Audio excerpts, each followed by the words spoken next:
What's going on YouTube? Today we got a deck profile. First place locals with what deck?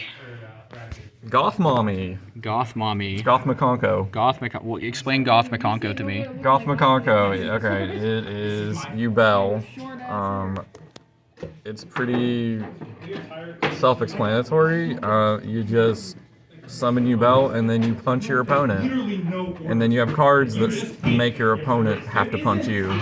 And Like McConko. a lot like McConko. And That's right. The name sums up then. Absolutely. Is there any shout outs you'd like to give before the video? I mean, I gotta shout out my favorite YouTuber, Chewy. You guys are watching his profile right now. And nobody else really comes to mind, but like. Alright, then you can go on and begin. Okay, we'll start off with the main. We have 3 copies of Spirit of Yubel. It's nuts.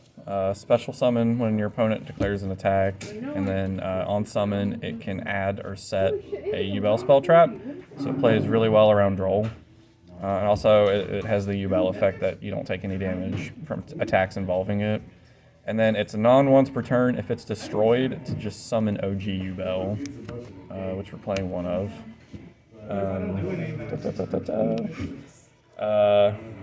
I mean, yep, Yubel. She does double damage if your opponents attack into her, so that's funny if you've got the continuous spell out. And I don't believe she's once per turn to summon out Terror Incarnate that we play 1 copy of. Also does double damage if your opponents swing into it while you've got the continuous out. I mean, effect in the end phase blows up everything on the field, so I mean that can be useful. A lot of times you're just summoning this out and then linking it off and then bringing it back and then probably linking it off. Did you win any games from your opponent attacking into these? Or were they explained well enough to where they remembered that was a thing? During locals I did not, but I played a match beforehand where I had summoned out OG, and my opponent actually had both of these out, and my opponent had to swing into them, and you know they ate 6 grand twice, and they didn't have the life points to do that. We play 3 of the starter, Samsara D Lotus D.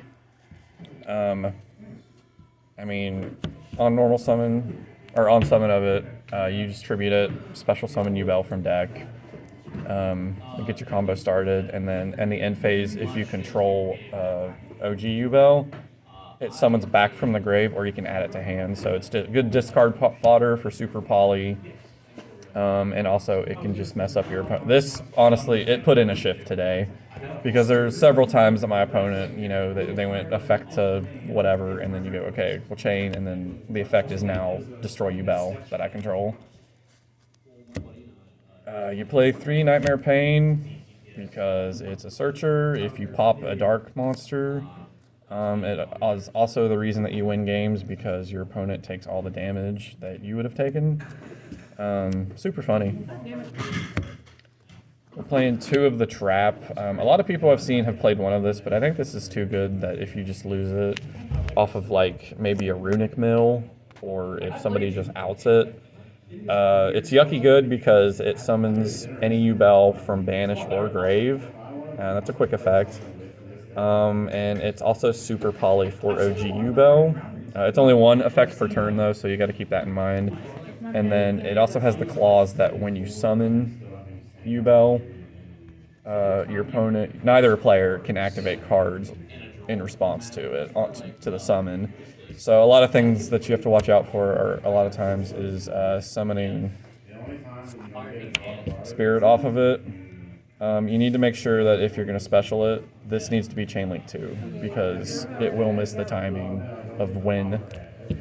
Is this a win effect in 2024? Yep, that's right. So neither player can activate effects when this is special summoned, or when Yubel's special summoned.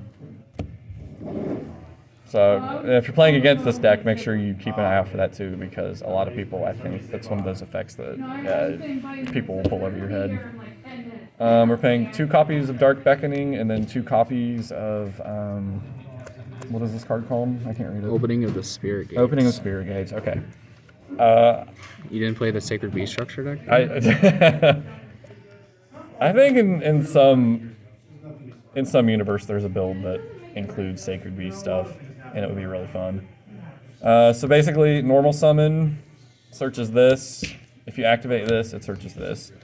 Keep in mind this is a mandatory search, so if you're under draw, you cannot even activate this card. With that being said, I've had a couple games today where I opened both of these and one copy of this, and then I was like, okay, I can't even activate this card at all because there's no search target. That's why I've seen a lot of people play 3 Beast and the 2 spell. So I think 3 of these is definitely the way to go if I were to make any changes. But this gives you an additional normal, so you can normal your Samsara after you summon this. If the search goes off, or for whatever reason somebody imperms you and you already have this in hand, you can leak this off into Out Mirage, play this, discard your copy of Yubel or Spirit, and then summon this, and then you can summon your Yubel back because you have a 0/0 target. I also use Out Mirage a lot to go into SP. That's a fair use of it. Yeah, and then this has like a third effect. If you have a level 10 monster, you can add a continuous spell back. So if they out your Spirit or your Nightmare Pain, you can add it back. You can discard another copy of this that you've added and then just add it back. It's infinite resource loop. I'm playing 3 Tour Guide and 1 Rhino. This is mainly another starter. So typically normal this, summon this out, and then make your Unchained Yama. Spoiler. Yeah, we're playing a small Unchained package. It's the best way to play Yubel. 1 copy of 1 for 1. It's another starter. Grab your Samsara Lotus, and then have a good day.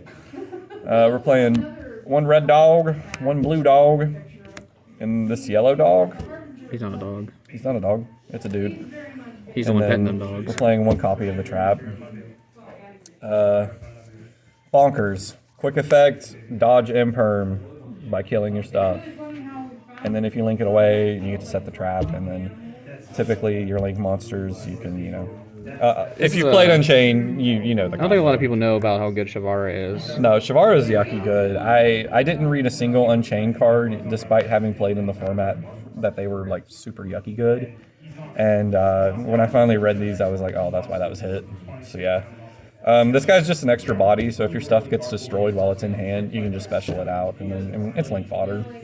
Is that the only purpose of it? Pretty much, yeah. Okay. Extra body. I'm playing 2 copies of Nib. I really like playing a third, but I mean, it's Nib. Plus, you just make a big token and punch your opponent with it. Is it a 40 card list? It is 40 exactly, yeah. Okay, so there's not a substitute for it. Correct, yeah. 3 Ash Blossom. The D and Samsara D Lotus is for demonetized. 3 copies of Shifter because this deck does not care if your stuff's banished. You can stunt yourself a little bit by going the Dark Beckoning Beast route, but honestly, I think it's more harmful to other people than it is. Would you dub this as the best Shifter deck? Yeah, it is. Exactly is. Leave a comment if you want to see Money Match Flu versus Yubel. Yep, cash does nothing, and anyways. 3 copies of Super Poly because... Oh, that's why it's the best Shifter deck. Your boss monster is a Super Poly target. It wipes the field. I mean, what else? You can play other generic Poly targets. Might as well at that point. It's yucky good. If you're not playing 3s, you're playing the game wrong. And then we've got 3 Imperm to finish off the main deck. I mean, it's Imperm. I noticed a lot of early lists were playing Spell Chronicle. Is there a reason why you're not playing that? I don't think it's as good right now. It's hard to facilitate the actual effects of it. Yeah, I think when the new fusion comes out, you have the potential to get 5 counters on that in the same turn easily. Right now, I think you can get like max 3. You can definitely get more, but typically 3, and it's, I don't know. It's slow. I don't like it right now. All right, let's see the extra deck then. For the ED, not the erectile dysfunction, we were playing the Goth Mommy herself, the new Yubel fusion. Sadly not QCR. Somebody get this man a QCR. Somebody help.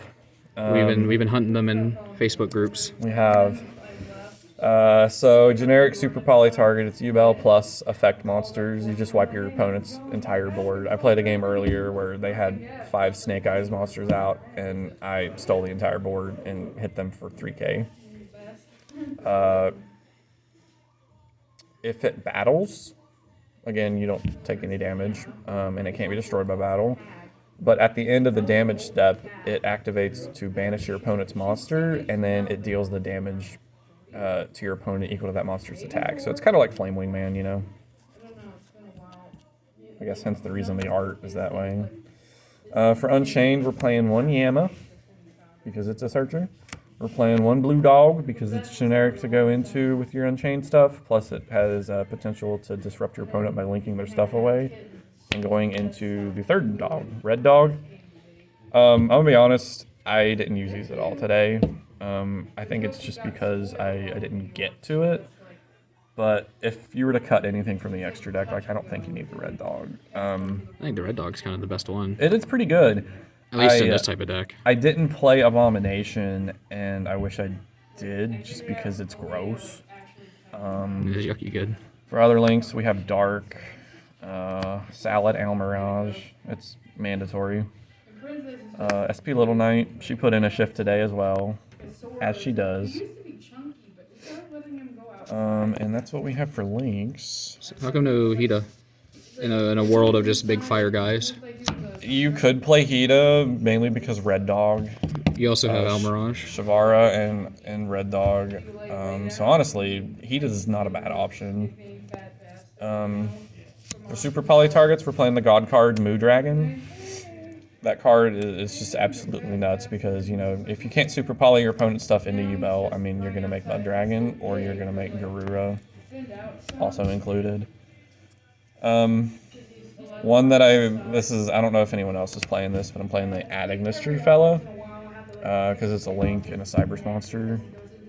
A lot of times if your opponent ends on Heat Soul Princess or whatever, you can pretty much get a good suck going on with Super Poly. Having options. That's what you want to do. 1 Typhon puts in shifts. He outs big stuff. I played against Adventure Synchro earlier, and you know, I super polyed Crystal Wing and Baron, and then he still had a Dissipator out, and then I was able to just pop this fella out, get rid of the Dissipator. They can't activate in response because, you know, he's 35. Sounds like Super Poly was the shift lead. It's super poly in this. I mean, any deck that mains it, it's a good deck. We're playing 1 Train for the burn 2k, and then we train up into the hit them for 4k. So a lot of people that I've talked to, they're just kind of like, oh, I don't know what this deck does. And when they play against it, they're like, oh, so I just win if I don't summon monsters. You're 100% wrong. You will die if you don't summon monsters because we'll burn you for 2, we'll hit you for 4 directly. I mean, I don't know what else you want. It's game. It's 4 twice, isn't it? Because it's +1. He materials. attacks monsters. Oh, gotcha. Equal to the amount of materials attached. And then I'm playing 1 Hey High Wave King guy because I'm playing the 2 Unchained Idiots. Don't like. I'll definitely be cutting this probably for another poly target. Maybe Hida. Could even try to fit a Zeus in here. You could fit Zeus in here. I don't know. A lot of times you're building stuff up with continuous spells and traps, and I don't want to wipe those. That's fair. But that doesn't mean that just because you have Zeus doesn't mean you have to do it. That's all for the extra, and then the side, we side in the Drolls because we main Shifter. Hitting people with Shifter and Droll is super funny though, so a lot of times I don't side Droll out, or I don't side Shifter out when I side Droll in. I just give them the double whammy. We've got Ghost Belle. She's not bad. She's pretty good this format. We've got Back Row Hate. How come you chose not Cosmic in a world of anti-spell? I honestly like Cosmic. I will say that this side was built like super last second. So, and a lot of the cards that I had at the time, I lent out a lot of good stuff. So this is like a very makeshift side deck. Hence this trap trick package with the D barriers. I mean, thrust is better. And then to wrap it up, we have one copy of Gozen. Because, I mean, why would you not floodgate? All your stuff's darks. The only different attributes you have would be like Nib and then the Unchained. And Rhino Warrior. And Rhino Warrior. Is he Earth? Whatever, you can get rid of him anyway. I didn't side this in at all today because, I mean, I played all fire. I played all lights with voiceless voice. Speedroids was all wind. So, I mean, actually I did side this in. I sided this in once against Cash. I had it in my hand, but we didn't get to where I could set it and then activate it during their turn because I just killed them. I punched them to death. But all right. That is the list. All right. Thanks for the deck profile. It's cool to see Yubel finally playable after. Man, I can't remember when Phantom Darkness came out, but it's 84 old. years. Yeah, so it's cool to see it playable. Remember to comment, rate, subscribe. Give him that smile.